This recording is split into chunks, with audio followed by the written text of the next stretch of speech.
साया रात के सन्नाटे में दूर कहर से लपटी वीरांगलियों में एक छोटे से अब चीनेंगे पांव चल रहे थे। उसकी उम्र मुश्किल 7 साल होगी।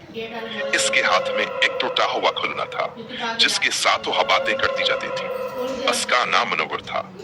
सफेद फराक, बिखरे हुए बाल और आंखों में खौफ, जैसे कोई रास के साथ साथ चला हो। नूर का घर गांव के किनारे पर था।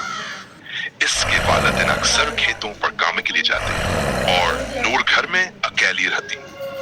एक रात जब आस्कीमा ने इसे सोने के लिए बिस्तर पर लिटाया तो नूर ने आस्था से कहा, माँ, आज वो काली आंटी फिर आई थी। माँ ने चौंक कर पूछा, कौन काली आंटी? नूर ने अंगली से खिड़की की तरफ इशारा किया। वही जो रात को आती है, मुझे देखकर हंसती है। इसके नाखून बहुत लंबे होते हैं और आंखें बिल्कुल काली। माँ ने प्यार से नूर के माथे पर हाथ रखा। तुम्हें ख्वाब आया होगा, अब सो जाओ। मगर नूर को ख्वाब नहीं आया था। अगली चंद रातों में हालात अब गिरते गए। नूर का चेहरा हजरत पड़ने लगा और वक्त सहमी रहती। कभी अचानक चीखने लगती, कभी किसी से छुपने की कोशिश करती। इसके माँ बाप ने समझा शायद बुखार या कोई बीमारी है, लेकिन डॉक्टर ने कहा कि बालक कल ठीक है। एक रात नूर घर से गायब हो गई। अस्कीमा ने चीखो पुकार की, पूरा गांव जाग गया। लोग मशले लेकर खेतों, नदी किनारे और कब्रिस्तान तक, मगर नूर का कोई पता न चला। 3 दिन बाद नूर वापस आई, लेकिन वो नूर न थी। दरवाजा रात के 3 बजे खुला। माँ बाप हड़ा कर जागे। नूर सामने खड़ी थी, लेकिन इसकी आंखों में अजनबियत थी। वो मुस्कुरा रही थी, एक ऐसी मुस्कुराहट जिसमें कोई मासूमियत नहीं थी। इसकी फराक पर मिट्टी और कांटों के निशानात थे और पांव खून से लथपथ। नूर, माँ ने कांपती हुई आवाज में कहा।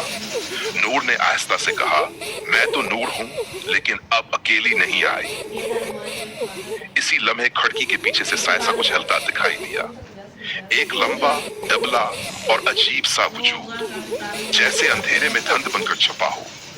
गांव के बुजुर्ग फकीर बाबा, जो कब्रिस्तान के करीब झोंपड़ी में रहते थे, उनके पास नूर को ले जाया गया।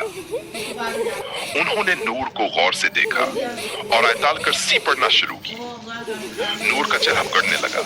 वह चीखने लगी, जैसे इसके अंदर कोई दूसरा वजूद कराने चाहता हो।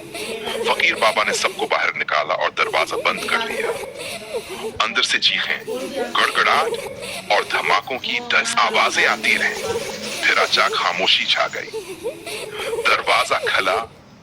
नूर फर्श पर बेहोश पड़ी थी और फकीर बाबा की आंखों में आंसू थे। ये सिर्फ एक साया नहीं था, उन्होंने कहा।